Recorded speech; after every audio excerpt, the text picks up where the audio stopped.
2강입니다. 2강에선 기획 이후 운영을 살펴볼 텐데요. 운영을 크게 5가지 단계로 나눠봤습니다. 가용 예산을 파악하고 예산을 세부적으로 분류하는 작업과 그 이후에 섭외 홍보, 시나리오 작성과 업무 분장, 예산 지출, 진행의 단계로 5가지로 나눠봤습니다. 첫 번째로 예산서 작성하는 걸 예시로 넣어봤는데요. 운영비와 인건비로 나눌 수 있겠고 그 안에 세부 항목들을 적습니다. 대관료, 재료비, 인쇄홍보비 등이 있을 수 있겠고 인건비에 강사료, 디자인비, 그리고 혹은 스태프분들을 더 섭외했을 경우에는 스태프분들에 대한 인건비가 들어가겠죠. 산출 근거는 최대한 시간, 일수, 인원수, 회차별로 자세하게 적어주시는 게 좋고요. 예상 지출액에는 총 가용 예산을 적고 때마다 예산을 지출할 때 지출액을 적어서 가용 예산을 초과하는 일이 없도록 해주시면 됩니다. 네, 두 번째는 섭외입니다. 제가 가장 어려워하는 부분이기도 한데요. 섭외 리스트를 작성하고 나서 섭외자와 소통을 할 경우 전화나 메일로 소통을 하게 되는데 이때 꼭 약식 계획서를 미리 공유를 드리고 강사비를 사전 안내해 주시는 것이 좋습니다. 메일은 팀원을 참조 걸어서 팀원들에게 그때그때 공유를 해주시는 게 좋고요. 섭외를 진행하시면서는 서류 작성을 하고 확인 메일을 발송하고 일정을 계속해서 때마다 상기시켜 주시는 것이 좋습니다. 섭외 부분에서 이제 강의를 들으시는 활동가님들이 이 부분에서 조금 궁금해하실 수 있을 것 같아요. 섭외가 확정되지도 않은 상태에서 강사비나 인건비를 미리 안내를 드리는 게 무례하거나 혹은 좀 이상한 거 아니야? 라고 생각하실 수 있을 것 같아요. 근데 이제 활동가 분들도 사례 발표도 많이 가시고 뭐 디자인 용역도 하시고 여러 가지 이제 이런 일들이 생기잖아요. 근데 그때마다 담당자님한테 네, 저 이거 얼마 주세요? 라고 말을 먼저 꺼내는 상황을 우리 만들지 않도록 해요. 그래서 섭외가 진행되기 전에는 미리 강사비를 안내 드려서 요 시간에 이 정도 금액이다 라고 미리 정보를 드리고 좀 민망한 상황이 발생하지 않도록. 왜냐면 강사비가 섭외에 굉장히 중요한 요소잖아요. 강사비에 따라서 사실 강의를 안 할 수도 있고 강의를 할 수도 있고 이런 거니까 강사비는 미리 담당자님께서 섭외가 확정되기 전에 섭외자분에게 미리 인건비를 안내해 주세요. 섭외가 끝나셨다면 홍보를 진행하게 될 텐데요. 홍보 방식을 첫 번째로 선정을 합니다. 오프라인으로 나갈 경우에는 현수막을 비치할 수도 있고 포스터를 뽑을 수도 있고요. 웹일 경우에는 인스타그램에 정방형 홍보물을 올릴 수 있고 페이스북에는 일반 A4 사이즈의 홍보물을 올릴 수 있는데요. 디자이너를 섭외해서 홍보물 디자인 가안을 만드는 과정에서 디자이너에게 홍보 일정, 그리고 계획서, 발주비를 사전 안내합니다. 이후 디자이너가 일정과 계획서, 발주비에 대해서 동의를 하면 디자이너 섭외 확정 후 자세한 자료들을 전달합니다.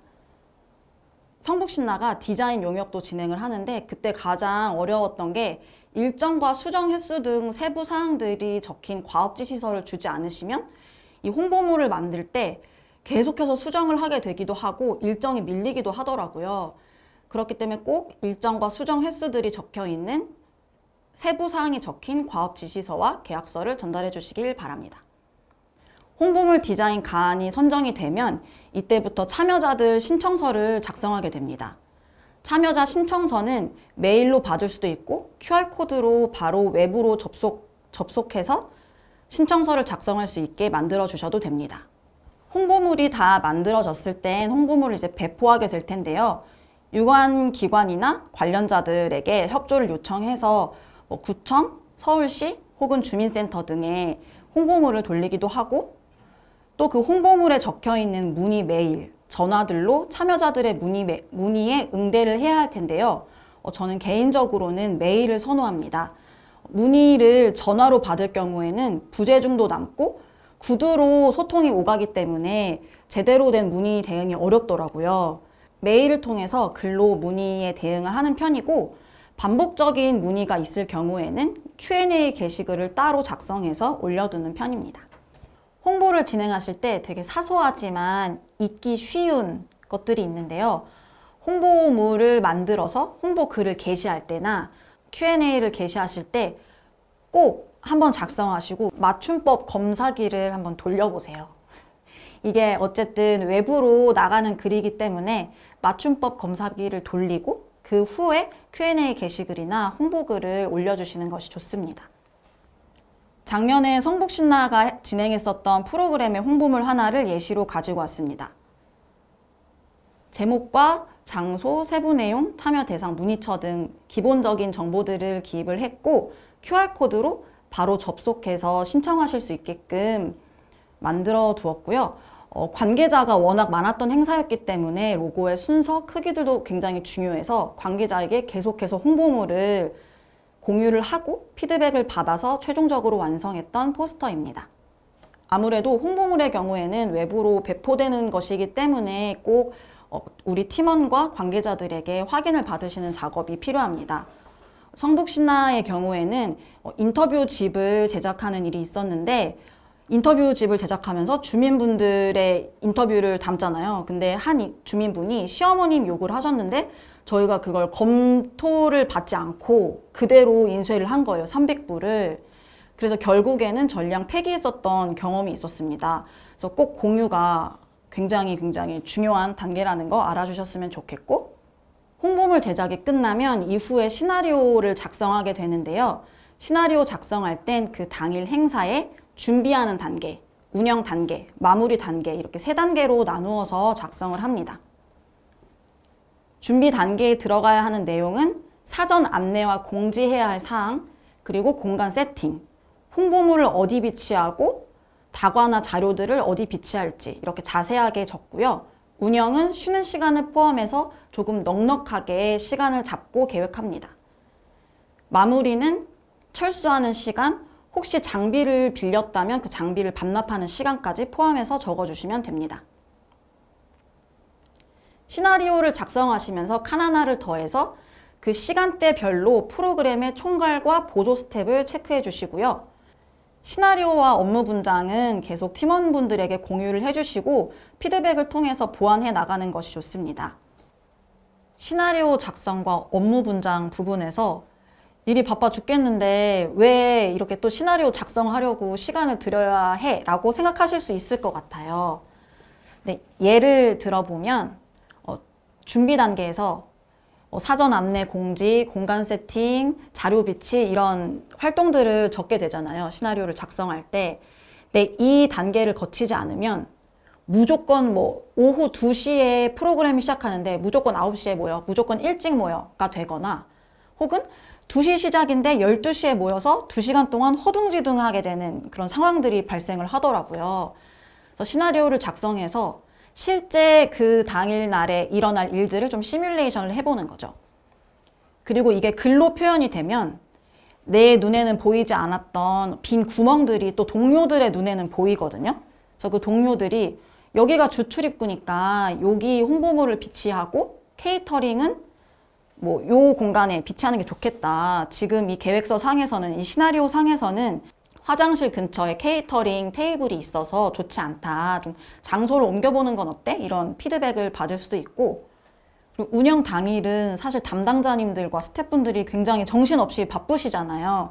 근데 이 시나리오 종이 한 장으로 그 당일날 마무리할 때 이제 이 업체에 이 번호로 전화를 해서 이분들한테는 집기를 반납해야 되고, 그리고 이 관계자님한테는 행사가 잘 끝났다 연락을 드려야 하고, 그리고 참여자분들에게는 이런 안내로 오늘 와주셔서 감사합니다. 이렇게 문자를 보내야 하고, 안내와 고지 그리고 반납 이런 절차들을 이 시나리오에 맞게 진행을 하는 거죠. 물론 활동가님들이 이미 너무 많은 경험과 노하우를 가지고 계셔서 사실 이런 시나리오와 업무 분장 단계를 건너뛰어도 된다라고 생각하실 수 있지만 당일날 행사 스텝이 몇 명 필요할까? 이 부분에는 스텝이 모자라다. 한 분 더 이제 충원이 돼야겠다. 이런 것들도 업무 분장을 미리 하면 한 페이지에서 그게 다 파악이 되는 거죠.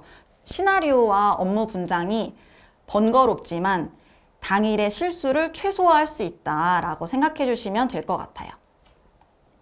행사의 전후로 예산을 지출하게 되는데요. 앞서 작성했었던 예산 계획서 안에서 가용 예산 범위 안에 맞게 예산을 지출해 주시면 되는데, 인간이니까 실수를 할 수 있잖아요. 혹시나 예산이 초과가 되면 바로바로 선임 또는 팀원들에게 공유를 해주시고 해결 방안을 찾으시면 되고요. 인건비나 용역비처럼 사람에게 돈이 나가야 되는 경우에는 미리 상대에게 지급 기한을 알려주고 그 지급 기한 안에 돈을 지급해 주시면 됩니다. 예산 지출 이후에는 진행 일주일 전에 섭외자들 그리고 진행 사항 등을 재확인하시고 메일 또는 문자로 안내를 해주시고요. 프로그램을 진행할 때에는 이제 3가지 중요 사항들을 적어놨어요.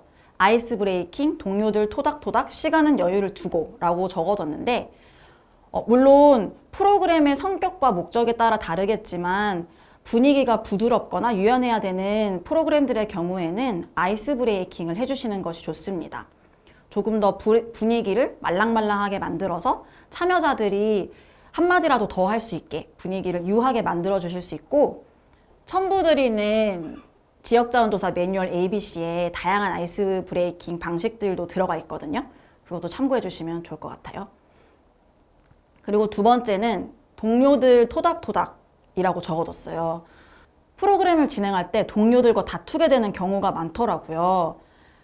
물론 준비는 아주 철저하게 하되 프로그램을 진행하는 당일에는 조금 더 동료들을 마음을 어루만져주고 고생한다 말 한마디라도 더 부드럽고 이쁘게 말할 수 있도록 노력하려고 합니다. 운영 시간도 예산처럼 가용 시간 안에서 프로그램을 운영해 주시면 되는데요. 시간은 기획 단계부터 조금 여유를 두고 넉넉하게 짜시는 게 좋아요. 너무 꽉 차게 프로그램 안에 활동들을 넣어버리면 꼭 시간을 초과하더라고요.